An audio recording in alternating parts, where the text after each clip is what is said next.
G'day, ZiggyD here, and today I'm going to be bringing you some knight footage from Chivalry Medieval Warfare. The weapon set I'll be focusing on in this game is the Falchion with the Kite shield. I feel like this is a pretty solid setup for beginner knights, as it offers good defense and outstanding damage output whilst encouraging you to get up close to your enemies, which is a bit intimidating but completely necessary if you want to get better at the game. The knight as a class is quite forgiving of mistakes because of its high armour, and this makes it an excellent choice for learning close quarters combat in Chivalry. I am still a beginner at this game of course, but I will try and share what I've learned so far in these series of videos so you can familiarise yourself with the different classes, weapons and playstyles. Making videos like this is also a great way for me to learn as well. Sometimes the best way to learn something is to try and teach it. The Falchion is one of the ultimate close quarters weapons. It's more heavily weighted and shorter than other one-handed swords like the broadsword, and this is because it's primarily a chopping weapon. The weapon statistics in Chivalry reflect this, with it having more power and a shorter reach than its closest knight counterpart, the broadsword.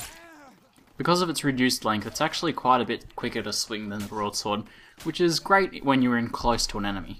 However, it's slightly slower than the Norse sword, which is the third option in the one-handed swords for the knight. When using the Falchion, you're primarily going to be attacking with the left-click cleave or the scroll-back overhead swing. Both of these attacks will do substantial damage, and 1 or 2 hit kills are pretty common against lightly armoured opponents. The scroll-forward stab is still useful in certain situations, however. The best example of this is in getting around an opponent's shield or as a quick follow-up to a parry. If you prefer a stabbing weapon, however, then you are probably going to be better off with the Norse sword or broadsword, as the reduced reach on the Falchion will make you a lot less effective. I'm still learning to use the Falchion effectively, which you can probably tell from this video. Prior to picking it up, I had mainly practiced with stabbing weapons, and I was a bit used to their longer reach. When you are new to the game, it can be quite intimidating to have to get in close to your enemies. Overcoming this, however, makes it a lot easier to take on opponents using longer weapons like spears or halberds. After using it for a good while, I've actually become pretty fond of the Falchion. It gives quite a satisfying chop that you can really feel. Now let's talk a bit about the defensive side of things with the Kite shield. The Kite shield is one of 2 options available to the knight, with the other shield being the tower shield.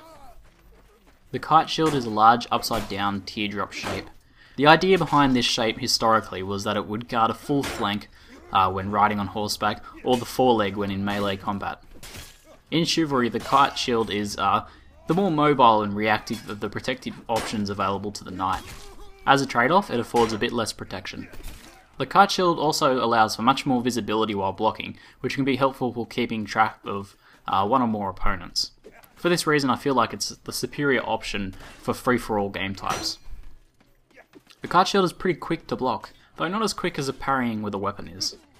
The blocking area is quite a bit larger than a parry though, making it easier to block multiple blows more consistently. You're also able to hold the block constantly as opposed to the timed parry. However, the trade-off for this is that you'll not regenerate stamina whilst holding a block. I quickly learned that fact in this game, becoming tired out after blocking multiple blows without lowering my shield in between. The key to shield play is knowing when not to block. As I mentioned in the beginning, it's quite possible for faster players with one-handed weapons to get around your blocks. To counter this, you must attack yourself or move backwards whilst moving your shield towards their blow. It's possible to defend successfully for a long time, though you will eventually want to find a way to counter, or you will be overwhelmed. The Kite shield is decently effective at blocking ranged attacks too, but it's not quite as protective in these situations as the tower shield. Some of your torso and lower legs are exposed when blocking, and skilled archers will take advantage of this. As such, it's important to utilise erratic movement to avoid the incoming projectiles, even while blocking. Another important thing to note is that all shields can be used offensively. When you have one equipped, your standard kick will be replaced with a shield bash. This is quite powerful and a great way to quickly shift from a defensive position into an aggressive one.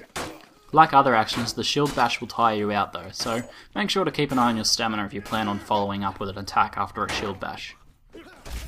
All round, this setup feels very solid and balanced. It can feel a little bit sluggish when you're faced up against lighter classes, but against other knights and vanguards it feels very powerful. I felt the weakest when faced up against men-at-arms using axes or knights using one-handed weapons, as these weapons are quite good at getting around the shield. You have to be much more exaggerated with your blocking to be able to defend from these attacks, especially with the men-at-arms dodging left and right. If you're a newer player looking for a solid setup, to get familiar with the game, then I highly recommend rolling a knight with a Falchion and a Kite shield. You'll have to unlock the Falchion by getting 25 kills with the broadsword first, though this doesn't take too long to do in a free-for-all match. If you enjoyed this style of video or have a request for a class and weapon set you would like to see covered, then please leave a comment below. If you haven't already subscribed and would like to see more Chivalry content, then please hit that button up the top. That's it for today, I'm ZiggyD, and thanks for watching.